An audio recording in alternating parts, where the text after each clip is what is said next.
Hey, hi, and hello. I want to wrap up this video with just a few more accommodations, starting off with just communication.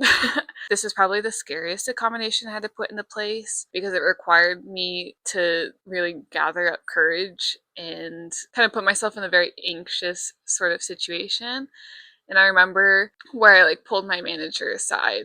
My hands were shaking and my chest was really tight, fully on the verge of tears. Because I was just so nervous to be vulnerable about this. But I just remember telling her I'm autistic and I just can't keep pretending that I'm not. And it's because I opened up that dialogue, it's because I initiated that conversation that I was able to start implementing all of the other accommodations that you've seen throughout this entire video. So communication really was the first step to making everything else happen. And it took me 2 years to work up the courage to get to that point. But because of that very first conversation, I was then able to ask for a routine schedule. And that was another big accommodation because at that point, I was working just whatever shift I possibly could, whatever day of the week, whatever position it was. I was hosting, I was busing, I was opening, I was closing. I was really just doing whatever I could.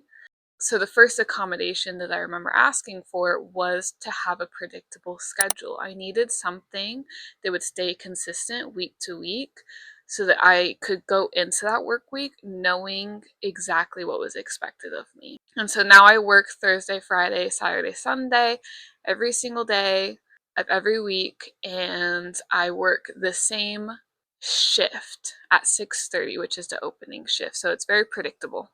At our restaurant, there is the actual restaurant portion with all the tables where all the customers sit, and then there's the bakery counter, and then behind the bakery counter is where I am. Physical linear divide between the restaurant and between the staff section.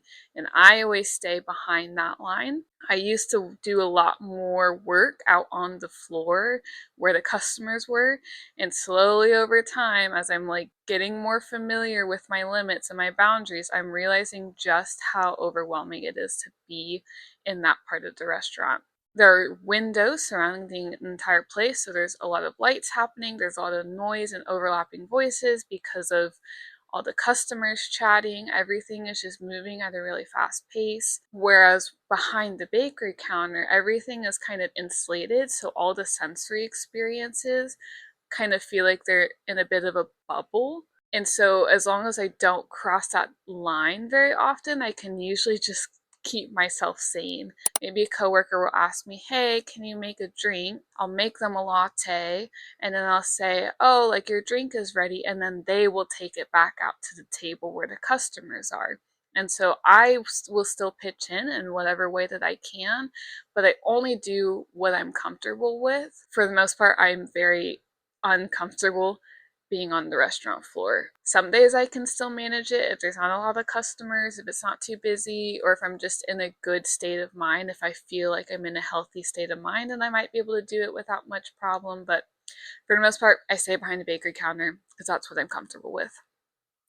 That being said, there are still a lot of sensory inputs happening. We have the restaurant, and then we have our section where the servers, the bussers, me, that's where we are. And then behind us is the kitchen, and then behind them is the actual bakery. So there's 4 layers of sensory overwhelm happening where every single section has their own music playing. They all have different smells, and then there's a lot of crossover and mingling as people are moving from section to section, and that can be really, really overstimulating. Maybe an hour or two before my shift ends, and at that point, it's usually the busiest time of the day, and all the sensory things are the most overwhelming. And at that point, I just give myself permission to stop talking. I go mute. I am really on the cusp of a verbal shutdown at that point in my shift, and I just give myself permission to let it happen. And so I have to just limit my talking as much as I can. The only talking, the only verbalizing that I usually do is the customers when they're taking orders at the bakery counter, because then I can stick to a script. And then everyone else, I limit it to just one or two words, or I really focus on nonverbal cues. If somebody asks me, hey, can you do something? I'll nod my head. I'll give them a thumbs up.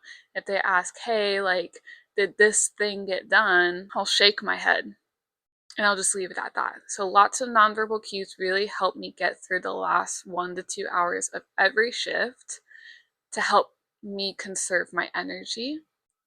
On days, though, where that's not enough, maybe I'm in pain, maybe I didn't sleep very well, maybe I'm just really getting irritable and I feel a meltdown incoming. That happens a lot. And so on those days, I just have to remind myself that, like, it's okay to leave. Unfortunately, with everything that I go through, I have to leave work early more often than I would like to. Maybe once a week.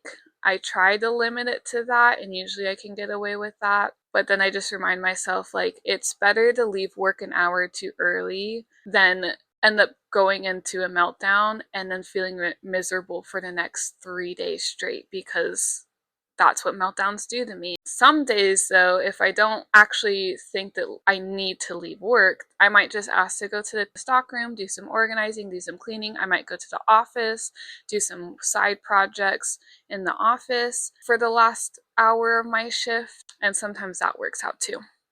Moving on to the next accommodation, and this is something that I really, really struggled with for the first 2 years of working here, and that is the autistic trap of rigid thinking.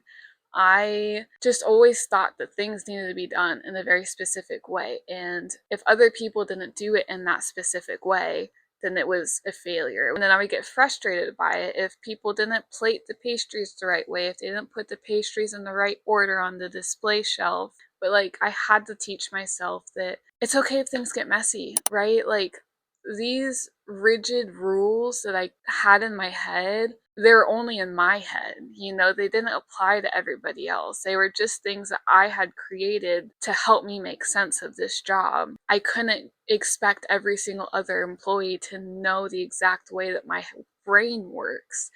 And I had to teach myself, like, it's okay if things get messy. It's okay if things don't get done in the perfect way, because it's unrealistic. It's unrealistic to have such high expectations for myself and for all the people around me. And I really had to train myself that it's okay to do things imperfectly. All right, and that brings me to my very last accommodation, and the one that I probably feel to be the most important for myself, and that is to have a positive perspective. This sort of mindset that just really is rooted in self affirmation and self compassion. If you can't do 100%, do 70%. And if 70% is too much, try 30%. And if you can't even do 30%, then just do 1%, because at least 1% is better than 0%, right? And so then it just kind of takes into account, like, I am a fluctuating human being. I have ebbs and flows. I have changing moods and changing energy, and every single day is going to look different. So as long as you tried your best, then that's all that really matters, because this is a hard job. It is not autistic friendly. It is not sensory friendly, but I go in and I do the best I can. I have found ways to help make this job sustainable for myself, and it can be messy, it can be chaotic, and it can look really imperfect, but at the end of the day, I still try to do the best of what I can do, and I give myself room for failure. I give myself grace when things don't turn out the way I wanted them to, and that's really all you can do. Hopefully, anybody else out there who maybe is autistic and trying to find ways to take care of themselves at a part-time job, I really hope that this has given you maybe a little bit of inspiration, encouragement, maybe a little bit of comfort. All right, thanks for watching.